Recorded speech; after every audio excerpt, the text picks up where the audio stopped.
Bəzi şeylər var ki, o qədər uzaqdırlar bizə, ona görə qavraya bilmirik. Bəzi həqiqətlər var, o qədər yaxındır.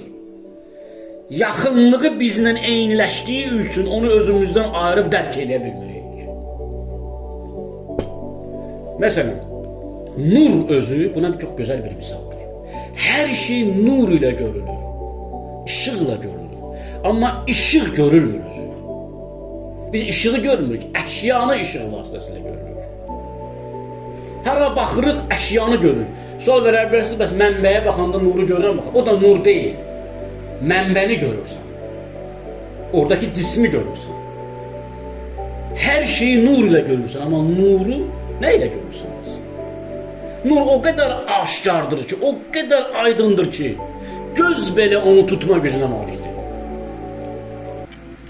Allahın vücudu İmam Əlinin bu fəlsəfəsinə görə, baxışına görə o qədər aşkardır ki, vücudu, o qədər aydındır ki, o qədər ağdır ki Allahın vücudu, yəni anlayaq deyə baş. Yəni insan zeyni onu qavramaq gücünə malik deyil, tutmaq gücünə malik deyil. Hava kimi. Tuta bilməzsən. Başqa cisimləri tutursan, amma hava o qədər şəffafdır ki, onu tutma gücünə malik deyilsən. Tutduğun zaman hər tərəfdən çıxıb gedir. Vücud məsələsində də, varlıqda da Allahın varlığı o qədər aşkardır.